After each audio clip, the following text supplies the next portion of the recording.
D बोलते हैं और इसको हम छोटी डी बोलते हैं। बेसिकली ये पेनल्टी एरिया है और ये गोल एरिया है। गोल एरिया और पेनल्टी एरिया के दो अलग अलग मकसद हैं।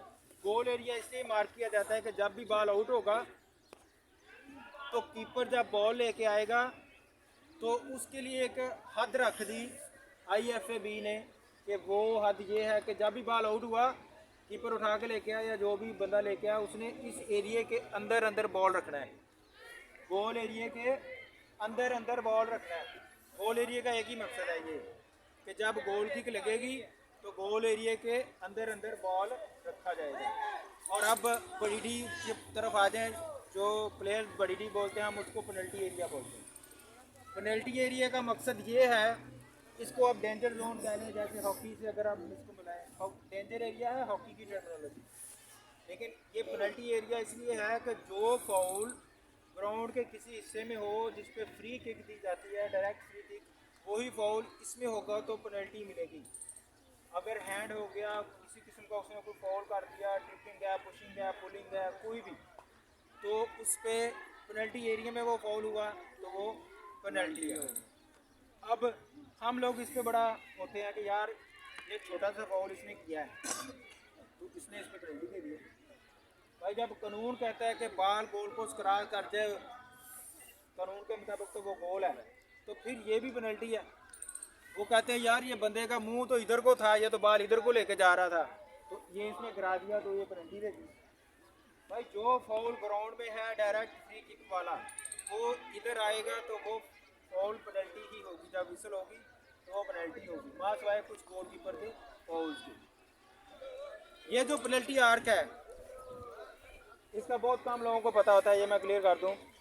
ये जो पेनल्टी आर्क लगी होती है ये जब फील्ड पेनल्टी दी जाती है, ड्यूरिंग द मैच पेनल्टी, ऐसी पेनल्टी जो मैच के दौरान दी जाए, उस पेनल्टी में ये काम आती है, ये वाली पेनल्टी आर्क। क्योंकि ये पेनल्टी स्पॉट है 11 मीटरों पे, यहाँ पे बॉल रख के पेनल्टी लगाई जाएगी। और क्योंकि इस पेनल्टी को उसके कोई भी खिलाड़ी रिबाउंड ले सकता है, रीटेक ले सकते हैं, तो सारे खिलाड़ियों को 9.15 मीटर डिस्टेंस प्रॉपर देने के लिए ये आर्क लगाई जाती है। क्योंकि अगर इस आर्क के इधर बंदा खड़ा हो जाएगा, बेशक वो पेनल्टी एरिया के बाहर खड़ा है, लेकिन उसका यहाँ से 10 यार्ड नहीं होगा।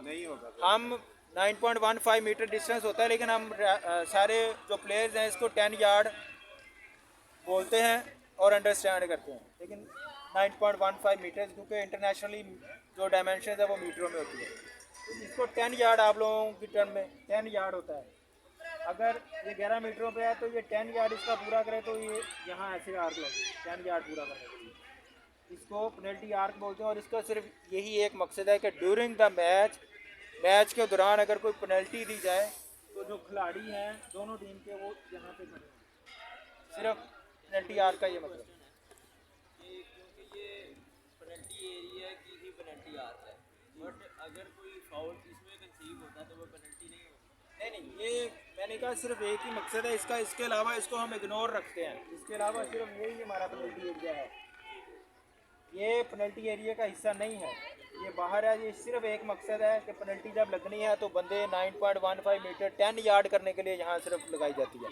अब यहाँ पे मेरा एक छोटा सा एक और क्वेश्चन, जी बोलते हैं। ये कुछ सिचुएशन ऐसी हमने देखी है कि जब कि जिसको हम आउट ऑफ डी नॉर्मली बोलते हैं कि हम कुछ यार्ड पे प्लेयर खड़े करते हैं और वहाँ से हम शूट लगवाते हैं, जिसको हम आउट ऑफ डी बोलते हैं। ऐसी सिचुएशन जो है वो पेनल्टी एरिया में भी कुछ समटाइम जो है हमने ऑब्जर्व की है ऑनलाइन, जो हमारे मैचेस लीग्स के मैचेस नहीं, आप ऑन द लाइन डाउटफुल जो चीज़ होती है उसकी बात कर रहे हैं। मतलब उस पेनल्टी एरिया पे के अंदर भी उन्होंने एक वॉल बन जाती है, वहाँ पे फॉल कह रहे हैं ना, जो फॉल और डी के अंदर ऐसा हो जाता है। स्टेप बाय स्टेप हम आते हैं, स्टेप बाय स्टेप। पहले आपका क्वेश्चन था कि ये जो एरिया इसके बाहर फाउल हुआ, इसको पहले ये बताते हैं इस एरिया के बाहर हुआ फिर क्या वो होगा? तो जिधर मर्जी हो, ये एरिया के बाहर जिधर मर्जी हो, वो एक ही उसकी ट्रीटमेंट है। मुझे लग रहा है कि इनका ऑन द लाइन या डाउटफुल है। हाँ, इनका मकसद है कहने का है कि पेनल्टी एरिया में फॉल हुआ, वहाँ 10 यार्ड आप लोग करवाते हो, उसकी डेफिनेशन वो तो इनडायरेक्ट फाउल होगा तो 10 यार्ड करवाएंगे ना। इनडायरेक्ट फाउल की गई। वो गोलकीपर का कोई फाउल हो जाता है तो इनडायरेक्ट फाउल होगा। फर्ज किया आपने इसको अपने ने कीपर को बॉल वापस बैक खिला दिया तो इसने यहाँ से पकड़ लिया, गोल एरिया से पकड़ लिया, वो फाउल है, इनडायरेक्ट फ्री किक है। अब यहाँ से रख के तो नहीं ना इसके आप 10 यार्ड करवा सकते हैं। कानून कहता है कि अगर ये गोल एरिया के अंदर इनडायरेक्ट किक है तो इसको आप इसके पैरेलल ले जाएंगे गोल एरिया के ऊपर तक और इसकी 6 यार्ड पे आपकी दीवार बनेगी। 6 यार्ड पे, 10 यार्ड पे नहीं, 6 यार्ड पे।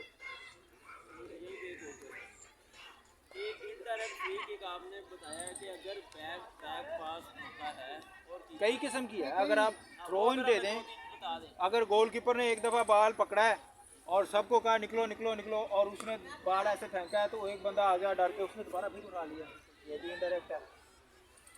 कई किस्म के गोलकीपर के फाउल हैं जो इनडायरेक्ट है, तो उसमें आपको ये हो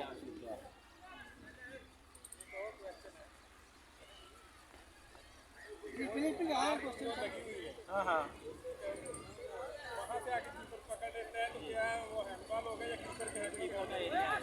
नहीं आर्क को बस भूल जाए, वो पेनल्टी से देखो जी, मैं बदली जो आगे बात बताता हूँ। ये आर्क जो है ना, इसका सिर्फ और सिर्फ एक मकसद है जो गौरी साहब ने है, सिर्फ वो ड्यूरिंग मैच जो पेनल्टी होगी 10 यार्ड अभी होना है, फिनिश, उसका और कोई रोल नहीं है। बाकी उसको अब बाकी वो ग्राउंड As का it है। is।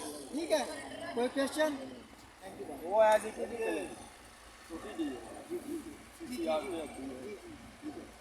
देखो बॉल आउट ऑफ डी है कीपर के लेफ्ट साइड, ठीक है, तो अमूमन कहा जाता है